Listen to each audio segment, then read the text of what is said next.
สบายดีเช้าเนี่ยสบายดีโดยเช้าเนี่ยสิไปไสมื้อนี้ไปอ้อยป่าเนาะแม่นโอ้คือเฮาเว้ากันมื้อเช้านี้เนาะแม่นโอ้เช้าเนี่ยก็บ่ลืมเลยเนาะคนงามคนเก่งสุดยอดหลายเอาเบิ่งหคือว่าเป็นเหยื่อเนาะนี่เนาะเหยื่อป่าโอ้เอาไปเลยเฮ็ดแบบโบราณบ้านเฮาเฮ็ดแบบเช้าเนี่ยเคยเฮ็ดนั่นแหละทุกคนนี่เบิ่งสุดยอดสุดยอด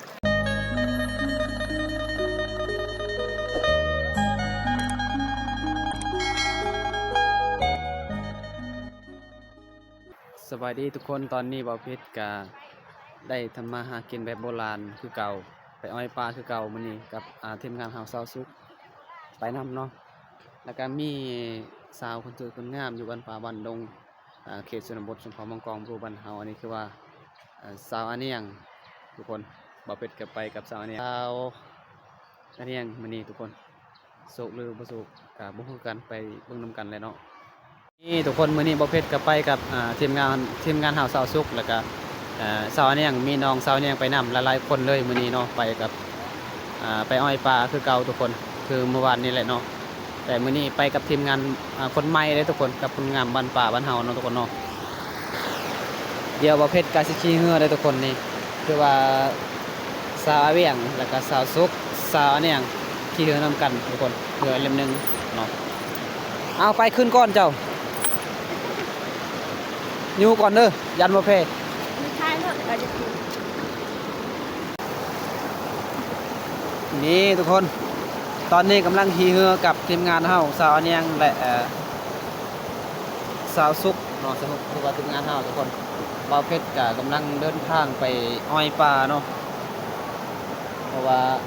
อ้อยนี่กำลังขี่เรืออะไรทุกคนกับน้องๆสาวสุกสาวซิงบ้านน้องบ้านป่าเนาะอยู่ชนบทสุนทรมังกรบ้านเฮาทุกคนมีแต่คนจบคนงามได้ทำมากินมื้อนี้ขอให้สุขให้มานไปอ้อยป่ามื้อนี้เนาะทุกคนเนาะแบบนี้แหละเฮาอยู่บ้านนอกบ้านนาทุกคนบ่มีหยังแบบว่าไปหากินแบบโบราณบ้านเฮาเนาะทุกคนเนาะพายเรือคือว่าสาวอันนี้หยังเก่งหลายสาวหยังพายเรือนี่ทุกคนว่าสาวนี่หยังเฮ็ดหยังก็เก่งฟ้าฝนก็เก่งทำมาหากินก็เก่งพายเรือก็เก่งนะทุกคนเบิ่งนี่สุดยอดสุดยอด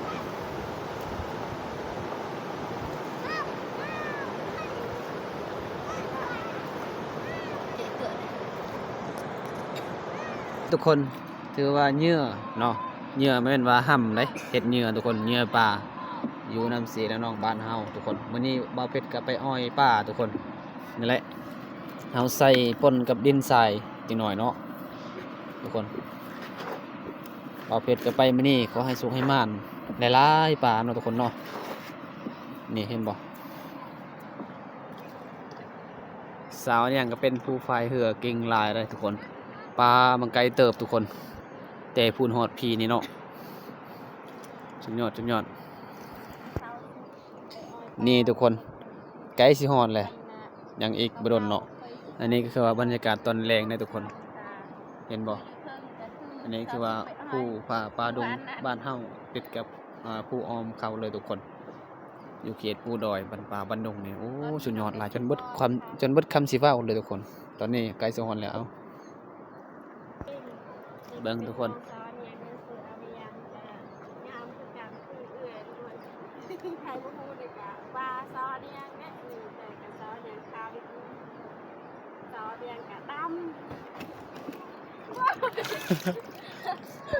นี่ทุกคน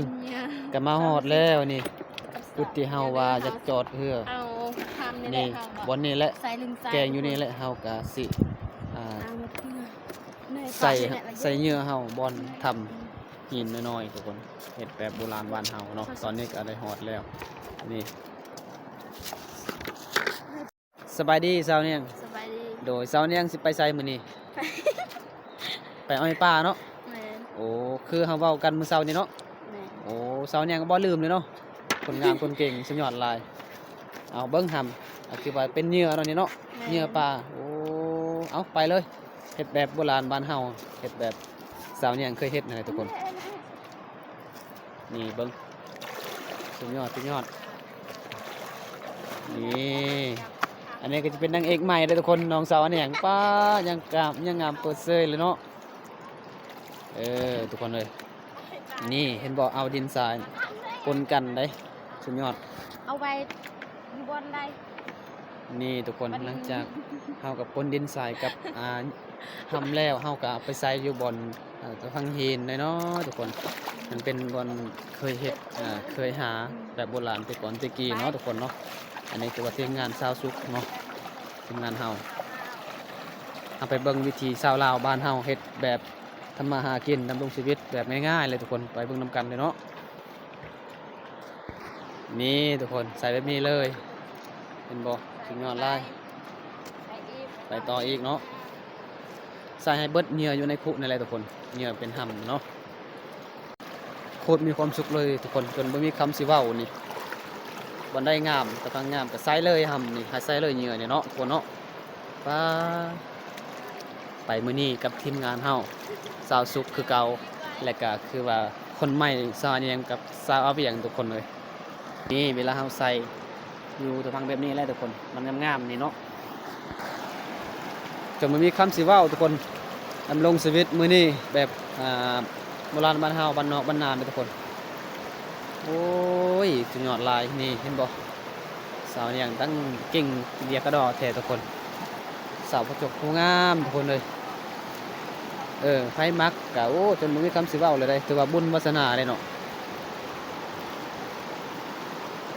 สาวลาวบ้านเฮาทุกคนสุดยอดหลาย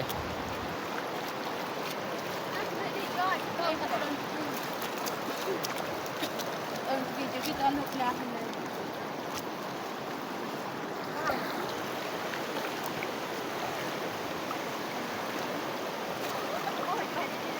ตอนนี้คือว่าเรากำลังไปใส่เหยื่อเนาะทุกคนเนาะนี่บอลนี้ก็ใส่ทุกคนบอลได้งามก็ใส่เบิดเลยเนาะ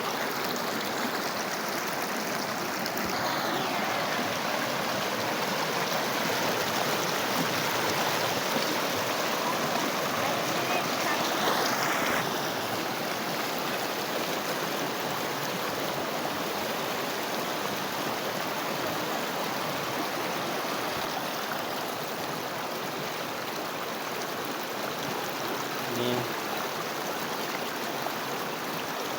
สุดยอดหลายนี่ก้อนหินน้อยๆก็ใส่ได้ทุกคนเนาะ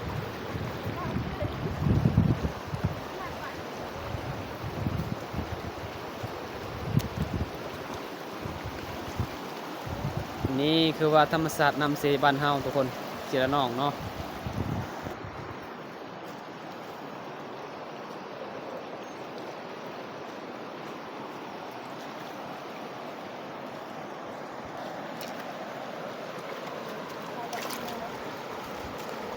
นี่เห็นบอก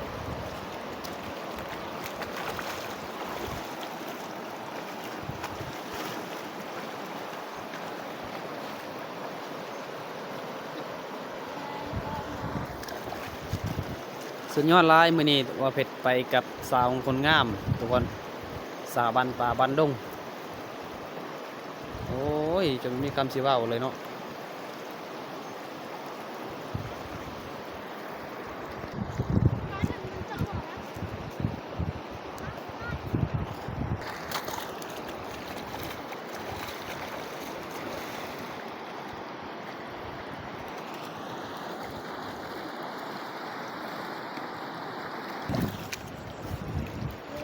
มวนหลายเนาะทุกคนเนาะ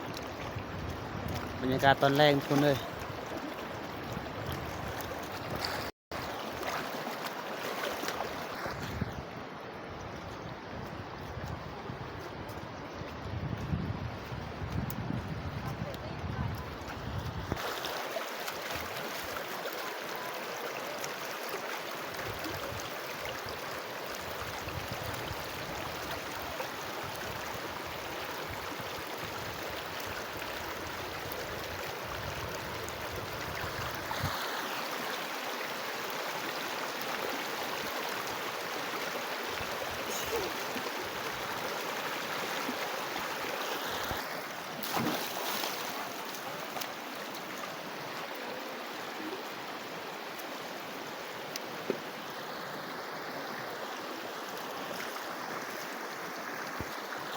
ใส่เลย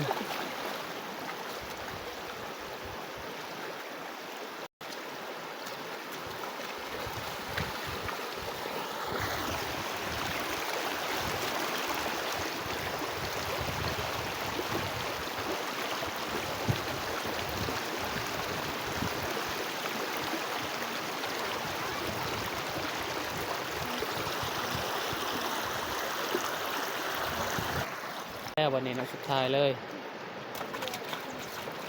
ใช่คือคุณไป นี่หลังจากเฮาใส่แล้วเฮาไปทาบอลที่เฮาจดเรือเฮาเนาะทุกคนเนาะเป็นอะไรสาวเนี่ยตื่นเต้นหลาย โอ้คึดเลยเนาะคือเสียดายเนาะ แมน โอ้ยังบ่ทันเฮ็ดก็คึดก่อนเนาะทุกคนเอาคือว่าตอนนี้ก็ใส่เหงื่อแล้วเนาะ แมน โอ้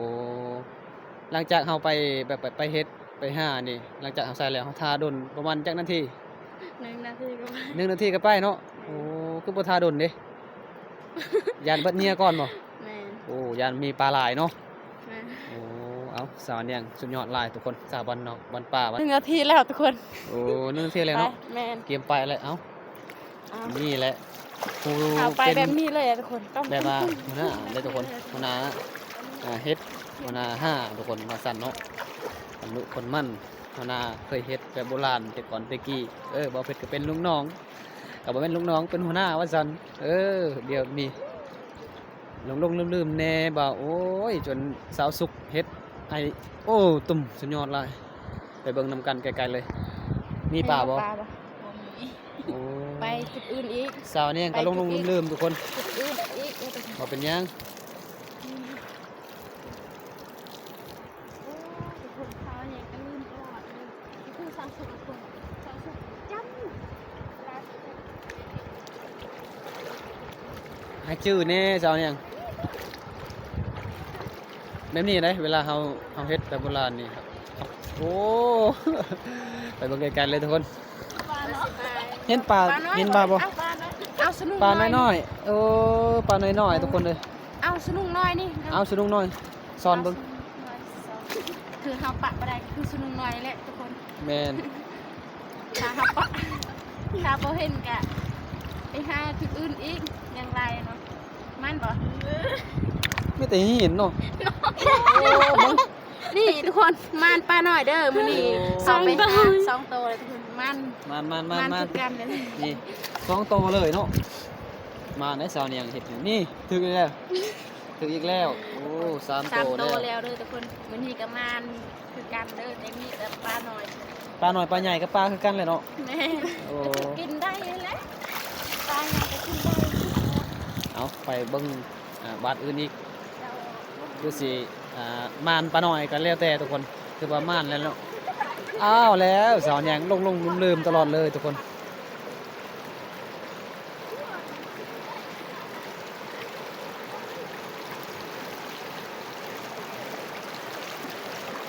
แบบนี้เลยเวลาเฮาเฮาแบบเฮ็ดแบบโบราณบ้านเฮาทุกคน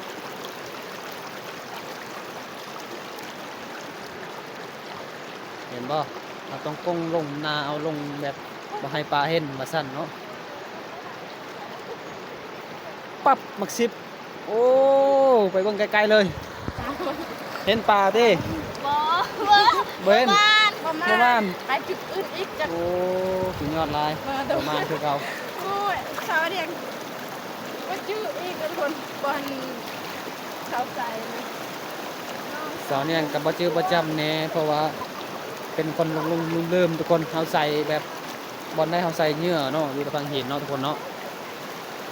บ่เป็นหยังประมาณนี้แหละคลิปนี้ทุกคนครับสบายดีทุกคนตอนนี้หลังจากเบ้าเพชรไปอ้อยปลากับสาวเนียงและสาวอย่างคือว่าทีมงานเฮาสาวสุกมื้อนี้เนาะใครอยากเห็นทุกคลิปเบ้าเพชรไปดำรงชีวิตกับสาวๆลาวบ้านเฮาอยู่เขตบ้านป่าบ้านดงเนาะทุกคนเนาะชนเผ่ามังกรรูบ้านเฮาก็อย่าลืมเป็นกำลังใจฝากกดไลค์กดแชร์กดติดตามคลิปนี้ออกไปเนาะทุกคนเนาะและใครเห็นคลิปนี้แล้วอย่าลืมรับชมรับฟังแต่ต้นจนจบบอกเฮ็ดคลิปตอนเฮ็ดคลิปต่อไปทุกคนคลิปนี้ว่าเพชรปิดก่อนทุกคนบ๊ายบายพบกันคลิป